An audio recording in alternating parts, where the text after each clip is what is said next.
গ্ৰাম্য অঞ্চলৰ অৰ্থনৈতিক ভেটি সুদৃঢ় হোৱাৰ অবিহনে এখন ৰাজ্যৰ উন্নয়ন সম্ভৱ নহয়। সেয়েহে চৰকাৰে গ্ৰাম্য অঞ্চলসমূহৰ আন্তঃগাঁথনি নিৰ্মাণ কৰাৰ লগতে গ্ৰাম্য অঞ্চলসমূহৰ জনসাধাৰণক বিকাশৰ দিশে আগুৱাই লৈ যাবৰ কাৰণে ভিন্ন জনকল্যাণকামী আঁচনি ৰূপায়ণ কৰিবলৈ আৰম্ভ কৰিছে। নমস্কাৰ, বিকাশৰ আন এক খণ্ডলৈ মই তৃষ্ণা শইকীয়া আপোনালোক সকলোকে স্বাগতম জনাইছো। গ্ৰাম্য অঞ্চলৰ উন্নয়ন হলেহে এখন দেশৰ উন্নয়ন সম্ভৱ হয়। সেয়েহে কেন্দ্ৰীয় আৰু ৰাজ্য চৰকাৰে ভিন্ন ধৰণৰ জনকল্যাণমূলক আঁচনি ৰূপায়িত কৰি আহিছে, যাতে গ্ৰাম্য অঞ্চলৰ বিকাশ হয় আৰু গ্ৰাম্য অঞ্চলত বসবাস কৰা দৰিদ্ৰ সীমাৰেখাৰ লোকসকল উপকৃত হ'ব পাৰে। গ্ৰাম্য অঞ্চলৰ উন্নয়নৰ ক্ষেত্ৰত বিশেষভাৱে এই আঁচনিসমূহ সফল ৰূপায়িত কৰিবৰ বাবে দায়িত্ব দিয়া হৈছে উন্নয়ন খণ্ডসমূহক। আমি যেহেতু লখিমপুৰত আছো, আজি আমাৰ লক্ষ্যস্থান হৈছে তেলাহী উন্নয়ন খণ্ড। তেলাহী উন্নয়ন খণ্ডৰ অন্তৰ্গত ভিন্ন স্থানলৈ আজি আমি যাম আৰু ৰাইজৰ সৈতে কথা পাতিম। তেওঁলোককনো এই চৰকাৰৰ আঁচনিসমূহে চুই যাবলৈ সক্ষম হৈছে নে নাই তাৰে আভাস ল'ম। তেতিয়াহ'লে বলক আহক। লখিমপুৰ জিলাৰ উন্নয়ন খণ্ডসমূহৰ ভিতৰত এক উল্লেখযোগ্য উন্নয়ন খণ্ড হৈছে তেলাহী উন্নয়ন খণ্ড। এটা বৃহৎ গ্ৰাম্য অঞ্চলক সামৰি গঠন হোৱা উন্নয়ন খণ্ডটোৰ পৰাই বৰ্তমান উন্নয়ন খণ্ডটোৰ অন্তৰ্গত পঞ্চায়তসমূহৰ ভিন্ন কল্যাণকামী আঁচনিৰ কাম নিয়ন্ত্ৰণ কৰা হয়। উন্নয়ন খণ্ডটোত কাম কৰা কৰ্মচাৰীসকলে উন্নয়ন খণ্ডটোৰ অধীনত ৰূপায়িত হৈ থকা আঁচনিসমূহৰ সফল ৰূপায়ণৰ বাবে চেষ্টা অব্যাহত ৰাখিছে। আমাৰ তেলাহী উন্নয়ন খণ্ডটো আপোনাৰ 1989 চনত প্ৰতিষ্ঠা কৰা হৈছিলে। ইয়াৰে আমাৰ 6টা গাঁও পঞ্চায়ত আছে আৰু আমাৰ 2011 চনত যিটো SCCC চেঞ্চাছ হৈছিলে, সেই চেঞ্চাছ অনুসৰি আমাৰ জনসংখ্যা বৰ্তমান 78,064। এতিয়া এইটো অলপ সালসলনি ঘটিছে, যিহেতু বহুত বছৰ পাৰ হৈছে। আমাৰ 6টা পঞ্চায়তৰ 3টা পঞ্চায়তে অলপ ৰিম'ট এৰিয়াত ছিটুৱেটেড। আমাৰ ৰঙা নদী এখন আছে আমাৰ পশ্চিম তেলাহীৰ ফালে, আৰু সোৱণশিৰি নদীখন আমাৰ লুইত খাবলো আৰু আমাৰ যিটো পূব তেলাহী গাঁও পঞ্চায়ত আছে, আমাৰ পৰা মানে সংযোগো কৰিছে আৰু প্ৰায় বিচ্ছিন্ন কৰাৰ নিচিনাও হয়। এতিয়াও সেই দুটা পঞ্চায়তৰ বাবে আমাৰ লখিমপুৰৰ পৰা যিটো যাতায়াতৰ ব্যৱস্থা, সেইটো জলপথে হৈ আছে। যদিও এতিয়া লুইত খাবলোত এখন আমাৰ দলং চেংচন হৈ আহিছে, আৰু পশ্চিম তেলাহীত ৰঙা নদীৰ ওপৰতো এখন দলং নিৰ্মীয়মান অৱস্থাত আছে। তথাপিও মানে যাতায়াতৰ ক্ষেত্ৰত আমি কিছু মানে অসুবিধাৰ তাত সন্মুখীন হয়। আমাৰ ইয়াৰ পৰা নিজৰ অফিচিয়েল ষ্টাফ যাবলৈও আমি নিজৰ এই নাওকেইখনৰ ওপৰতে ভৰসা কৰিবলগীয়া হয়, বা তাৰ পৰা জনসাধাৰণ আহিবলৈও নাওকেইখনৰ ওপৰতে ভৰসা কৰিবলগীয়া হয়। আৰু বাৰিষা কালতো অলপ অসুবিধা হয় যাতায়াতৰ ক্ষেত্ৰত, আৰু গৰাখহনীয়াটো হয়েই আৰু যিহেতু নদী আছে। কিন্তু তথাপিও এনেধৰণৰ সমস্যা থকা স্বত্বেও আমাৰ ইয়াত যিমানবিলাক কেন্দ্ৰীয় চৰকাৰ আৰু অসম চৰকাৰৰ স্কিমছ আছে, এইবিলাক ভাবিছোঁ আমি ভালদৰে ৰূপায়ণ কৰি আহিছোঁ। কেন্দ্ৰীয় চৰকাৰে গ্ৰাম্য জীৱনক কৰ্মক্ষম কৰিবলৈ কিছু চিন্তা কৰি এখন আঁচনি ৰূপায়িত কৰিছিল 2005 চনতে। সেই আঁচনিখনেই হৈছে ৰাষ্ট্ৰীয় গ্ৰাম্য নিয়োগ নিশ্চিত আইন আঁচনি। এই আঁচনিখনৰ জৰিয়তে বৰ্তমান চৰকাৰে গ্ৰাম্য অঞ্চলৰ দৰিদ্ৰ লোকসকলক নিজৰ শ্ৰমদানৰ দ্বাৰা নিজৰ সম্পত্তি নিজেই গ্ৰহাৰ ক্ষেত্ৰত যথেষ্টখিনি সুবিধা প্ৰদান কৰিছে। এই জনকল্যাণকামী আঁচনিখনৰ সফল ৰূপায়ণ অসমৰ আন ঠাইৰ দৰে লখিমপুৰ জিলাৰ তেলাহী উন্নয়ন খণ্ডৰ ভিন্ন অঞ্চলত আমি দেখিবলৈ পাইছিলোঁ। MGNREGA আঁচনিখনে আমাৰ জনসাধাৰণৰ লগতে আমি মানে MGNREGA আঁচনিত এতিয়া বৰ্তমান আমি ফ'কাছ কৰি আছোঁ নট অনলি এমপ্লয়মেণ্ট জেনেৰেশ্যন, আমি ডিউৰেবল এছেট ক্ৰিয়েশ্যনৰ ওপৰতো আমি গুৰুত্ব প্ৰদান কৰিছোঁ। আৰু তেনেদৰে যিমানবিলাক আঁচনি আমালৈ আহে, সেইবিলাক চব গাঁও পঞ্চায়তৰ দ্বাৰা গৃহীত হৈ আহে, গাঁও সভাৰ দ্বাৰা গৃহীত হৈ আহে। তাৰপিছত সেইবিলাক গাঁও পঞ্চায়তে আমাৰ ইয়াত জমা কৰে। আমি তেনেকৈ DPCৰ পৰা এপ্ৰুভেল লৈ সেইবিলাক আমি এষ্টিমেট বনাই আমি সেইখিনি কাম ফিল্ডত আগবঢ়াওঁ। আৰু তাতে যিমান লোকেল আমাৰ 18 বছৰ ওপৰৰ প্ৰাপ্তবয়স্ক লোকসকল আছে ইচ্ছুক, যোনে আনস্কিল লেবাৰ কৰিবলৈ ইচ্ছুক, তেওঁলোকে আমাৰ ওচৰত ডিমাণ্ড প্লেচ কৰিব পাৰে মানে জবৰ বাবে। আৰু তেনেদৰে আমি তেওঁলোকক মজুৰি দিওঁ কৰ্মদিনৰ। ধৰক আমি প্ৰত্যেক দিনে তেওঁলোকক 238 টকাকৈ দিওঁ, তেওঁলোকে 6 দিনৰ মজুৰি পায়। তেনেকৈ আমি তেওঁলোকক সহায় কৰি আহিছোঁ। আৰু সেইটোৰ লগতে আমি তেওঁলোকক এমপ্লয়মেণ্ট দিয়াৰ লগতে আমাৰ ইয়াত ধৰক সেই কামৰ ক্ষেত্ৰত আমাৰ বহুত ডিউৰেবল এছেটো আমাৰ ইয়াত ক্ৰিয়েট হৈছে। আমি গৈছিলো উন্নয়ন খণ্ডটোৰ মধ্য তেলাহী গাঁও পঞ্চায়তৰ অন্তৰ্গত ঠগা আমগুৰি গাঁৱলৈ। আমি তাত গৈ দেখিছিলো বহু পুৰুষ মহিলাই MGNৰেগা আঁচনিৰ অধীনত কাম কৰি থকা। গাঁওখনৰ পৰি থকা এডোখৰ দ মাটিত বৰ্তমান MGNৰেগাৰ হিতাধিকাৰীৰ দ্বাৰা মাটি পুৰ কৰাৰ কাম কৰি থকা হৈছে।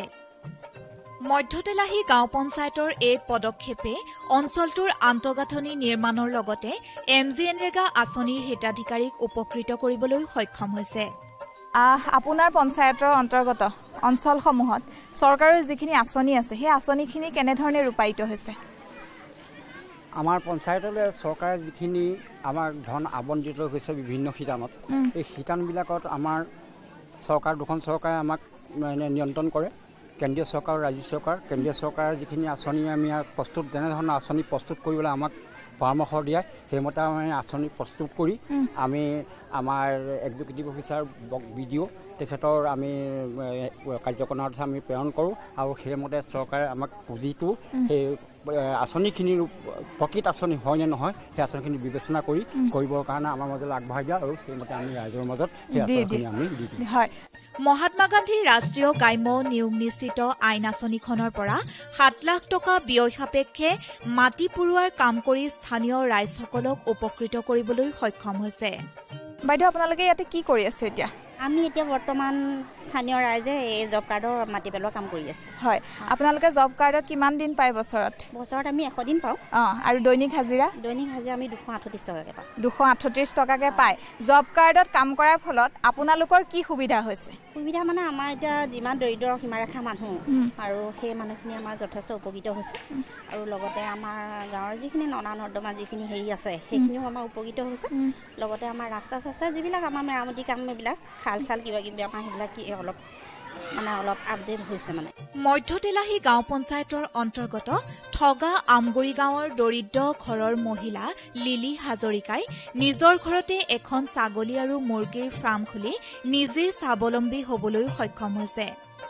বৰ্তমান তেওঁ চৰকাৰৰ পৰা আৰ্থিক অনুদান লাভ কৰি উন্নত জাতৰ ছাগলী পুহি নিজৰ লগতে পৰিয়ালটোকো আৰ্থিকভাৱে সকাহ দিবলৈ সক্ষম হৈছে। লিলি হাজৰিকাই অকল ছাগলী আৰু মুৰ্গী পোহাতে ব্যস্ত হৈ থকা নাই। তেখেতে ঘৰৰে এটা পুখুৰীত মাছৰ পোনা দি মাছ বিক্ৰী কৰি স্বাৱলম্বী হ'বলৈও সক্ষম হৈছে। আপুনি কেনেধৰণে নিজকে স্বাৱলম্বী কৰিবলৈ সক্ষম হৈছে? নমস্কাৰ, মই গ্ৰামীণ জীৱিকা বিকাশ অভিযানৰ জৰিয়তে মই এইখিনি কৰিবলৈ সক্ষম হৈছোঁ। হয়, আপুনি বৰ্তমান কি কি কৰি আছে? মই বৰ্তমান এয়া কয়লা ফাৰ্ম, ছাগলী ফাৰ্ম, তাৰপিছত ফিচাৰী এনেকৈ কৰি আৰু জীৱিকা নিৰ্বাহ কৰি আছোঁ। হয়, আপুনি এতিয়া বৰ্তমান আগৰ তুলনাত আৰ্থিকভাৱে কেনেধৰণে টনকিয়াল হৈছে? যথেষ্টখিনি টনকিয়াল হৈছে। হয়, আৰ্থিক অৱস্থা ইমান ভাল নাছিলে। যেতিয়া আমাৰ গ্ৰামীণ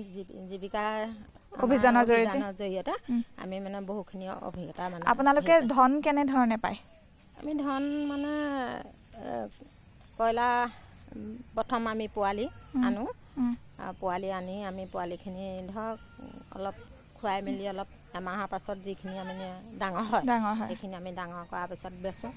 একেখন গাঁও পঞ্চায়তৰে ঠগা গাঁৱত আমি গ্ৰামীণ জীৱিকা অভিযানৰ দ্বাৰা উপকৃত হোৱা এগৰাকী মহিলাৰ সৈতে সাক্ষাৎ হৈছিলো। মহিলাগৰাকীৰ নাম হৈছে জোনালী ফুকন নাথ। তেখেতে ঘৰৰে এটা সৰু কোঠালিত LED বাল্ব তৈয়াৰ কৰি নিজকে এগৰাকী সফল মহিলা হিচাপে চিনাকি দিবলৈ সক্ষম হৈছে। বৰ্তমান তেখেতে তৈয়াৰ কৰা LED বাল্ব বজাৰত বিক্ৰী কৰি নিজে আত্মনিৰ্ভৰশীল হ'বলৈও সক্ষম হৈছে। আপুনি এতিয়া LED বাল্ব ইয়াতে প্ৰস্তুত কৰি আছে নহয় জানো? কেনেধৰণে এই পৰিকল্পনাটো কৰিলে? মই 17 চনত দোকানখনত যেতিয়া কৰোণাৰ সময়ত লকডাউনত দোকানখন অকণ চলাত অসুবিধা হ'ল, তেতিয়া নতুনকৈ কিবা এটা কৰিব পাৰেনি বুলি ভাবি এই LED লাইটৰ এইটো আৰম্ভ কৰিছিলোঁ। আৰম্ভ কৰিবলৈ মোক এয়াৰচেলমৰ অধীনত আমাৰ ব্লকৰ BPM বাইদেউৰ লগতে ছাৰ বাইদেউসকলে বহুত সহায় আগবঢ়াইছিলে। তেওঁলোকৰ সহায় সহযোগিতাতে মই আজি গৈ অৰ্থনৈতিক আৰু সামাজিক দুয়োটা মাধ্যমতে মই আজি ইমানখিনি পাবলৈ সক্ষম হৈছোঁ। তেওঁলোকক মই আপোনালোকৰ জৰিয়তে ধন্যবাদ জনাইছোঁ আৰু কৃতজ্ঞতা জ্ঞাপন কৰিছোঁ। আৰু ধৰক এই বাল্ব প্ৰস্তুত কৰিবৰ বাবে আপোনালোকে ট্ৰেইনিং ল'বলগীয়া হয় প্ৰশিক্ষণ এইখিনি কেনেধৰণে লৈছে মই লকডাউনতে ঘৰতে থাকি কি কৰিম বুলি ভাবি অনলাইনভাৱে ট্ৰেইনিংটো লৈছিলোঁ তেতিয়া অনলাইনভাৱে ট্ৰেইনিংটো লৈয়ে মই এইখিনি আৰম্ভ কৰিছিলোঁ এতিয়া সেইবিলাক নিজে আপুনি বৰ্তমান সময়ত আৰ্থিকভাৱে আগতকৈ কেনেধৰণে আগতে মই দোকানখন খোলাৰ আগত মোৰতো মাহিলী উপাৰ্জন ৩,০০০ টকা আমাৰ লোকৰ দোকানত মানুহজনে কাম কৰিছিলে মোৰ ছোৱালী এজনী আছে পৰিয়ালৰ চলাত বহুত অসুবিধা তাৰপিছত যেতিয়া SSG গ্ৰুপত সোমাই মই দোকানখনৰ পৰা এতিয়ালৈকে আৰম্ভ কৰি এতিয়া মই মাহিলী উপাৰ্জন ২৫,০০০ পৰা ৩০,০০০ টকাৰ ভিতৰত মোৰ পৰিয়ালটো চলোৱাত মোৰ বহুত সহায় হৈছে আৰু ছোৱালীজনী মই উজ্জ্বল ভৱিষ্যত এটা দিব পাৰিম বুলি মই আশাবাদী উত্তৰ তেলাহী গাঁও পঞ্চায়তৰ ৰংপুৰীয়া গাঁৱত আমি দেখিবলৈ পাইছিলোঁ ৰংপুৰীয়া টাই কলা কৃষ্টি বিকাশ কেন্দ্ৰ লখিমপুৰ জিলাৰ উপায়ুক্ত কাৰ্যালয়ৰ পৰা অনুমোদিত ১০ লাখ টকাৰে বৰ্তমান এই কেন্দ্ৰটোৰ কাম কৰি থকা হৈছে এই কেন্দ্ৰটো নিৰ্মাণ কৰাৰ ফলত টাই কলা কৃষ্টিৰ বিকাশৰ কাৰণে সেই অঞ্চলৰ ৰাইজৰ যথেষ্ট উপকাৰ হৈছে আপোনালোকে এই অনুষ্ঠানটোৰ ক্ষেত্ৰত চৰকাৰৰ পৰা কেনেকুৱা ধৰণে সুবিধা লাভ কৰিছে আমি ধন্যবাদ জনাইছো আমাৰ এনেকুৱা এটা পিছপৰা অঞ্চলত যে এনেকুৱা ৰেণ্ট দিছে তাৰ বাবে আমি চৰকাৰক অশেষ ধন্যবাদ জনাইছো কিন্তু অভাৱ বহুত আছে আমাৰ ইয়াত অতিথিশালা নাই অতিথিশালা লাগে আৰু এইখন সন্মুখত মানে পুৰা কৰি সম্পূৰ্ণ কৰি ইয়াত ল'ৰাবিলাকে ইয়াত খেলা ধূলা কৰিব পাৰে আমাৰ নাটক হৈ থাকে ইয়াত অনুষ্ঠান প্ৰতিষ্ঠান হৈ থাকে গতিকে এইবিলাকৰ কাৰণে এই জেগাডোখৰ আমাৰ অতি প্ৰয়োজন সুন্দৰকৈ মহিলাৰ সবলীকৰণ বিষয়টোৱে ক্ৰমান্বয়ে বৰ্তমান সময়ত অধিক গুৰুত্ব পাবলৈ সক্ষম হৈছে ফলস্বৰূপে মহিলাসকল কেৱল কল্যাণকামী আঁচনিসমূহৰ হিতাধিকাৰী হৈ থকা অৱস্থাৰ পৰা দেশৰ উন্নয়ন প্ৰক্ৰিয়াত সক্ৰিয়ভাৱে অংশগ্ৰহণ কৰাৰ পৰ্যায় পাইছেহি বৰ্তমান ৰাষ্ট্ৰীয় গ্ৰাম্য জীৱিকা মিছন আৰু অন্যান্য সংস্থাসমূহে সজাগতা বৃদ্ধিৰ জৰিয়তে আত্মসহায়ক গোট গঠনৰ ধাৰণাটো জনপ্ৰিয় কৰি আছে আৰু তাৰ ফলাফলো লাভ কৰিবলৈ সক্ষম হৈছে আমি দেখিছিলো উত্তৰ তেলাহী গাঁও পঞ্চায়তৰ অন্তৰ্গত বাঁহপাতি পুৰণি গাঁৱত স্থাপন কৰা আত্মসহায়ক গোটৰ বয়ন শিল্পৰ কেন্দ্ৰ তাৰ মহিলাসকলে শালত কাপোৰ তৈয়াৰ কৰি সেই কাপোৰ বিক্ৰী কৰি আত্মনিৰ্ভৰশীল হ'বলৈও সক্ষম হৈছে গ্ৰাম্য অঞ্চলত কৰা এনে কামে মহিলাসকলক সবলীকৰণৰ দিশে এখোজ আগুৱাই লৈ যাবলৈও সক্ষম হৈছে মহিলা সবলীকৰণৰ ক্ষেত্ৰত আপুনি আদৰ্শ কাৰণ এইকাৰণে কৈছো আপুনি তাঁতৰ শালৰ জৰিয়তে বস্ত্ৰ উৎপাদন কৰি আৰ্থিকভাৱে স্বাৱলম্বী হৈছে কেনেকৈ সুবিধাকণ পালে কেনেকৈ আগবাঢ়িলে কথাখিনি জানিব বিচাৰিছে সেইটো মই আত্মসহায়ক গোটত সোমাই আছিলোঁ প্ৰথমতে তাৰ পৰা ইমান মোৰ আগতে আৰ্থিক অৱস্থা ইমান ভাল নাছিল তাৰপিছত মই গোটৰ পৰা ৫,০০০ টকা এটা ঋণ ল'লোঁ সেই ঋণ লৈ মই প্ৰথমতে চিলাই মেচিন আছিলে সেই মেচিনত মই কাম কৰি প্ৰথমতে কাপোৰ কানি চিলাই মেলি এনেকৈ কৰি অলপ মানে স্বাৱলম্বী হ'বলৈ সক্ষম হ'লোঁ সেই ঋণ ধাৰ মাৰিলোঁ ধাৰ মৰাৰ পিছতে মোৰ এখন মাটি শাল আছিলে সেই শালখনত কিছুমান মই পকোৱা সূতাৰ গামোচা মেখেলা চাদৰ এনেকুৱাবিলাক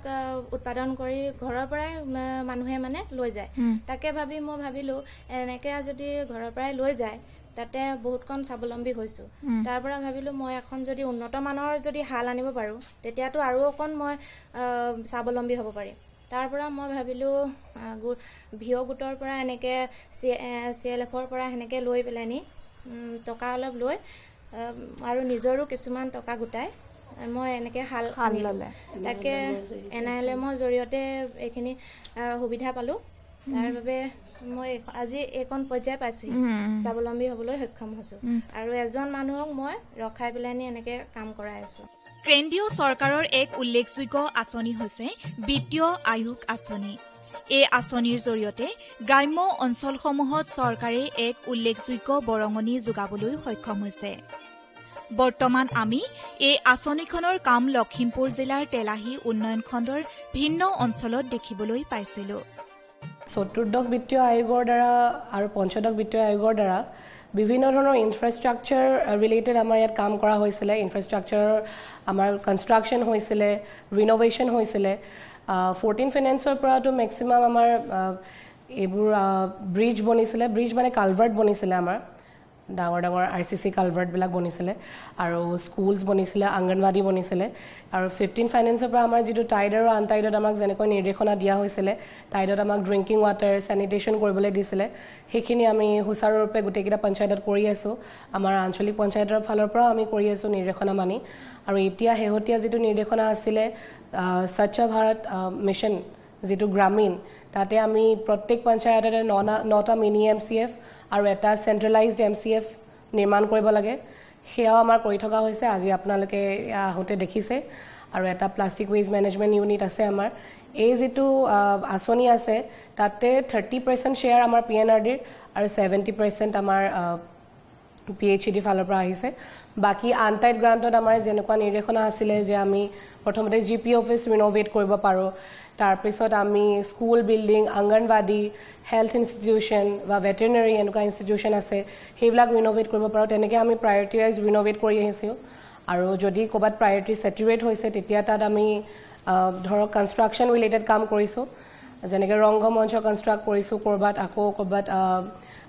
প্লেগ্ৰাউণ্ডৰ কনষ্ট্ৰাকশ্যন হৈছে আমাৰ উত্তৰ তেলাহীত তেনেকুৱা ধৰণৰ কামবিলাক আমাৰ ইয়াত চলি আছে উত্তৰ তেলাহী গাঁও পঞ্চায়তৰ চৌহদত 2018 চনত আয়নজ্যোতি গ্ৰাম্য সংগঠন নামৰ এটা মহিলা সংগঠনৰ গঢ় লৈ উঠিছিল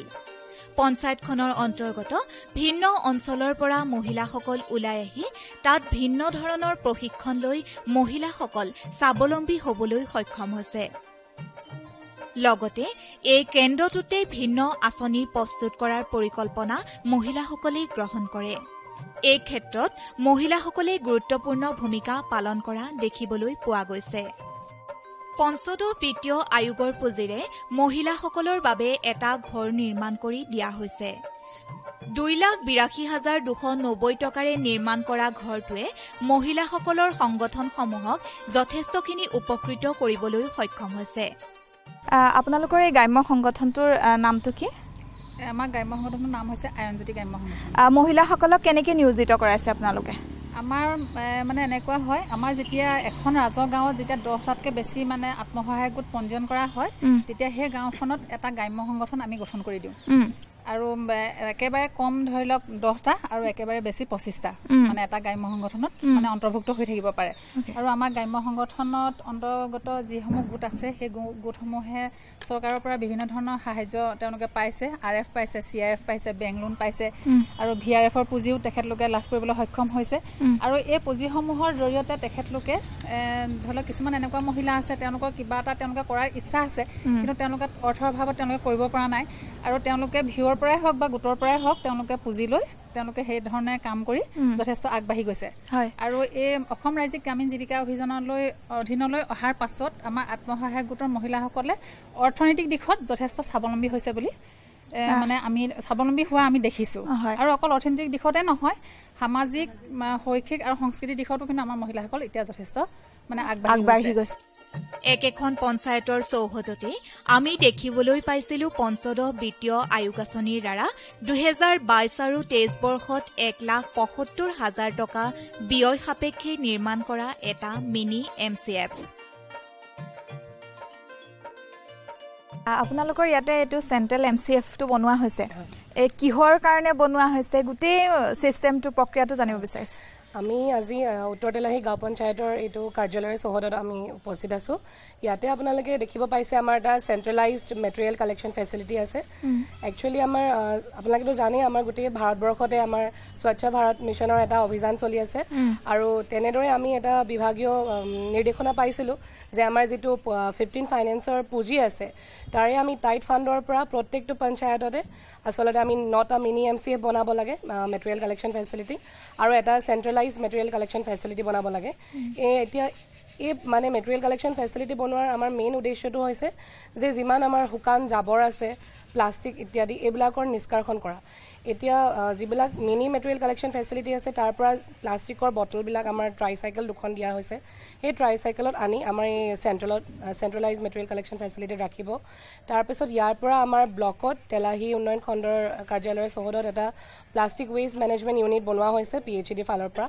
তাত আপোনাৰ অৱশেষত লৈ গৈ যিটো শ্ৰেডিং মেচিন আছে এই শ্ৰেডিং মেচিনেৰে আমাৰ প্লাষ্টিকৰ বটলবিলাক টুকুৰা টুকুৰ কৰোৱা হ'ব একদম ভগ্নাৱশেষ নিচিনা নিচিনা হ'ব আপোনাৰ একেবাৰে শেষত সেইবিলাক মানে আমাৰ পেভাৰ ব্লকৰ নিচিনা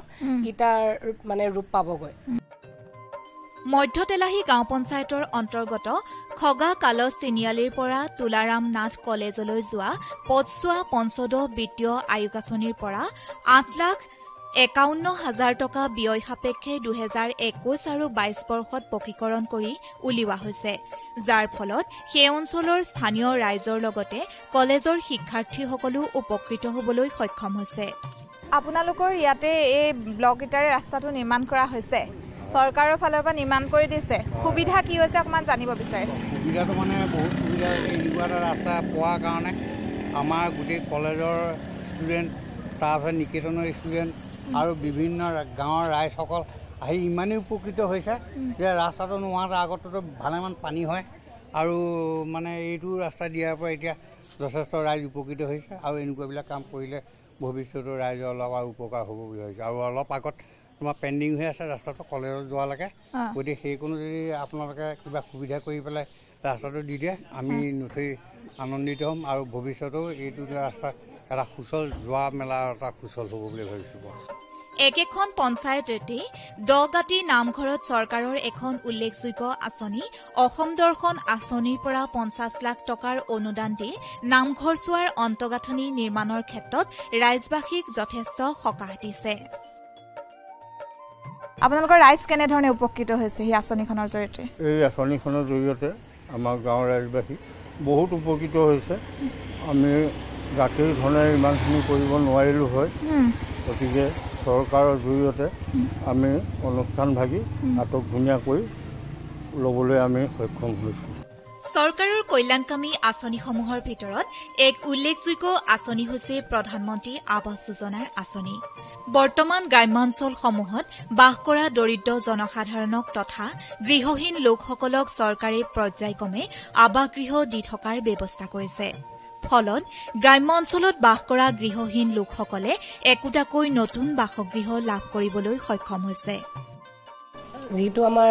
আন এটা ফ্লেগশ্বিপ প্ৰগ্ৰাম PMYG গ্ৰামীণ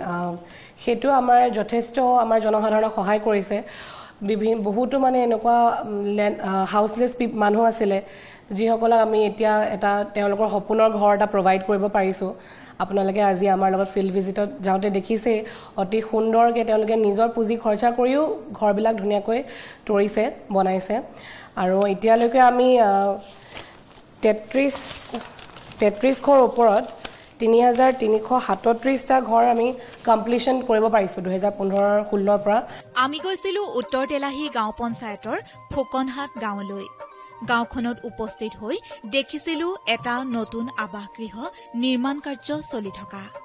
প্ৰধানমন্ত্ৰী আৱাস যোজনা আঁচনিৰ পৰা মহম্মদ ফজল আলীয়ে এটা ঘৰ লাভ কৰিছে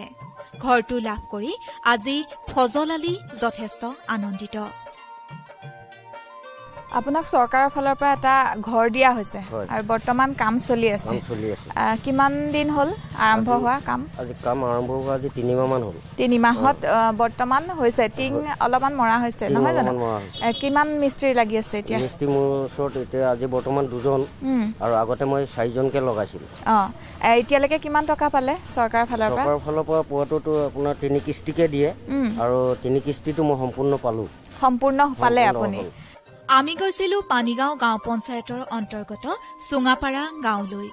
গাঁওখনত গৈ আমি দেখিবলৈ পাইছিলোঁ পঞ্চদশ বিত্তীয় আয়োগ আঁচনিৰ সহায়ত 2020 আৰু 21 বৰ্ষত 3 লাখ টকা ব্যয় সাপেক্ষে নিৰ্মাণ কৰা ৰাজহুৱা শৌচালয় গাঁওখনত ৰাজহুৱা শৌচালয় নিৰ্মাণে গাঁওখনৰ এটা বহুদিনীয়া অভাৱ পূৰণ কৰিবলৈ সক্ষম হ'ল আৰু তাৰ ফলত স্থানীয় ৰাইজো উপকৃত হ'বলৈ সক্ষম হৈছে একেখন পঞ্চায়তৰে চুঙাপাৰা প্ৰাথমিক বিদ্যালয়ত চতুৰ্থ বিত্তীয় আয়োগ আঁচনিৰ অধীনত 4,50,000 টকা ব্যয় সাপেক্ষে স্কুলৰ আন্তঃগাঁথনি নিৰ্মাণ কাৰ্য চলি আছে আপোনাৰ পঞ্চায়তৰ এটা গুৰুত্বপূৰ্ণ অঞ্চল হৈছে এইটো চুঙাপাৰা নহয় জানো এই প্ৰাথমিক বিদ্যালয়ৰ প্ৰাংগণত আমি আছো ইয়াত বহুকেইখন আঁচনিয়ে চুই গৈছে বুলি আপুনি আমাক কৈছিলে সেই কথাখিনি অকণমান আপুনি চাওক আমাৰ এইটো বৰ বানপানী প্ৰৱণ এৰিয়া ৰিভাৰ বেংক আমাৰ অলপ আগতে সুবনশিৰি আছে যিটো NSPCৰ লগত লাগি আছে আপোনালোকে গম পাইছে ভীমপৰা মাথাউৰি কেইবাবাৰো ভাগিলে প্ৰথম ইয়াত আমাৰ ৰিলিফ কেম্প পাতে এই স্কুলকেইখন তেনেকৈ আমি সাজু কৰি ৰাখিছোঁ ইয়াত চেনিটেশ্যন ৰাজহুৱা আমি দেখিছে আপুনি এইটো ৰাইজৰ দ্বাৰা পৰিচালিত শৌচাগাৰ দিছোঁ কাৰণ বানপানীৰ সময়ত মানুহৰ শৌচাগাৰৰ অভাৱ হয় ইয়াৰ যাতে আমাৰ অনাময়টো নিৰ্মূল হয় যাতে তেওঁলোকে বাহিৰত লেট্ৰিন কৰিবলগীয়া নহয় তাৰ কাৰণে আমি এইটো ব্যৱস্থা কৰিছোঁ আৰু স্কুলকেইখন আপোনালোকে জানে এতিয়া শিক্ষাৰ ক্ষেত্ৰত একেবাৰে প্ৰাইমেৰী অংগনবাড়ীৰ পৰা আমাৰ সকলো ব্যৱস্থা কৰিছে সেয়েহে আমি প্ৰাইমেৰী স্কুল য'ত আছে পানীগাঁও পঞ্চায়তত অকল এইকেইখনেই নহয় আমাৰ গাঁও এৰিয়া যিহেতু আমাৰ চেণ্ট্ৰেলি হয় মানে এনেকুৱা এটা লোকেশ্যনতে ধেনুধৰীয়া পানীগাঁও 11 মাইল এনেকুৱা জেগাত আমাৰ এই অনুষ্ঠানবিলাক আছে বৰ্তমান সময়ত চৰকাৰে শিশুৰ প্ৰাথমিক শিক্ষাৰ ওপৰত গুৰুত্ব প্ৰদান কৰা দেখা গৈছে সেয়েহে শিশুসকলৰ প্ৰাথমিক শিক্ষা আৰু বিকাশৰ বাবে গ্ৰাম্য অঞ্চলসমূহত আদৰ্শ অংগনবাড়ী কেন্দ্ৰ নিৰ্মাণ কৰা দেখিবলৈ পোৱা যায় তেলাহী উন্নয়ন খণ্ডৰ অধীনৰ গ্ৰাম্য অঞ্চলসমূহত একোটাকৈ অংগনবাড়ী কেন্দ্ৰ নিৰ্মাণ কৰি শিশুসকলক প্ৰাথমিক শিক্ষা প্ৰদান কৰাৰ ক্ষেত্ৰত গুৰুত্বপূৰ্ণ ভূমিকা অৱলম্বন কৰিছে ফলত অঞ্চলটোৰ ৰাইজে তেওঁলোকৰ শিশুসকলক অংগনবাড়ী কেন্দ্ৰটোলৈ লৈ আনি শিক্ষা প্ৰদান কৰাৰ ক্ষেত্ৰত সুবিধা লাভ কৰিছে আমাৰ কাৰ্যকলাপবিলাক চলাই দিবলৈ খুব ভাল হৈছে আমি ভাল পাইছোঁ ইমান ধুনীয়া ধৰণৰ এটা কেন্দ্ৰ দিয়াৰ কাৰণে আমাৰ শিশুসকলৰ শাৰীৰিক মানসিক বৌদ্ধিক সকলো দিশৰ কাৰ্যাৱলীখিনি চলাই যাবলৈ এই কেন্দ্ৰটোৱে আমাক বহুত সুবিধা কৰি দিছে হয় আপোনালোকে শিশুসকলক পঢ়োৱাৰ উপৰিও আন কি শিকায় তেওঁলোকক মানে ধৰক বিকশিত কৰিবৰ বাবে আমাৰ শিশুসকলক বিকশিত কৰিবৰ কাৰণে শাৰীৰিক মানসিক বৌদ্ধিক আধ্যাত্মিক সকলো দিশৰ বিকাশৰ কাৰণে কাৰ্যকলাপ কৰোৱা হয় তেওঁলোকক বাহিৰৰ খেল ভিতৰৰ খেল প্ৰাৰ্থনা য়োগা সকলো ধৰণৰ কাৰ্যাৱলী যিখিনি শিশুৰ সূক্ষ্ম মাংসপেশী আৰু স্থূল মাংসপেশী বিকাশৰ কাৰণেও বিভিন্ন ধৰণৰ কাৰ্যাৱলী কৰা হয় তেওঁলোকক ভাষাৰ বিকাশৰ কাৰণেও কৰা হয় কথোপকথন কেনেকৈ কৰা হ'ব কেনেকৈ সাধু কোৱা হ'ব এনেকুৱা নৈতিক দিশৰ পৰা সকলোখিনি কাৰ্যকলাপ আমি কৰোৱা হয় কেন্দ্ৰীয় চৰকাৰে ৰাজ্য চৰকাৰৰ সহযোগত ৰূপায়ণ কৰা আঁচনিসমূহ তেলাহী উন্নয়ন খণ্ডৰ ভিন্ন অঞ্চলত ৰূপায়ণ হোৱাৰ ফলত সেই অঞ্চলৰ ৰাইজ আজি যথেষ্ট সুখী তেওঁলোকে বিকাশৰ দিশে আগুৱাই যাবলৈও সক্ষম হৈছে তেলাহী উন্নয়ন খণ্ডৰ অন্তৰ্গত ভিন্ন স্থান আজি আমি পৰিভ্ৰমণ কৰিলোঁ আৰু এই স্থানৰ ৰাইজসকলৰ সৈতে মত বিনিময় কৰিলোঁ তেওঁলোক চৰকাৰৰ বহুকেইখন আঁচনিৰ জৰিয়তে উপকৃত হৈছে আৰু বিশেষকৈ মই দেখা পালোঁ মহিলা সবলীকৰণৰ ক্ষেত্ৰতো চৰকাৰে ভিন্ন ধৰণৰ আঁচনি ৰূপায়িত কৰিছিল সেই আঁচনিসমূহৰ জৰিয়তে মহিলাসকল উপকৃত হৈছে তেওঁলোক আৰ্থিকভাৱে স্বাৱলম্বী হ'বলৈ সক্ষম হৈছে আৰু এই অঞ্চলত যিহেতু বিশেষভাৱে কৃষিজীৱী ৰাইজ যে বসবাস কৰে আৰু দৰিদ্ৰ সীমাৰেখাৰ তলত বসবাস কৰা লোকসকল এই আঁচনিসমূহৰ জৰিয়তে উপকৃত হৈছে আৰু তেলাহী উন্নয়ন খণ্ড উন্নয়ন বিষয়াৰ লগতে ইয়াৰ কৰ্মচাৰীসকলেও এই আঁচনিসমূহ সফল ৰূপায়িত কৰিবৰ বাবে সক্ষম হৈছে আৰু ইয়াকে কৈ আজিৰ খণ্ডৰ পৰা মই তৃষ্ণা শইকীয়াই বিদায় লৈছোঁ ধন্যবাদ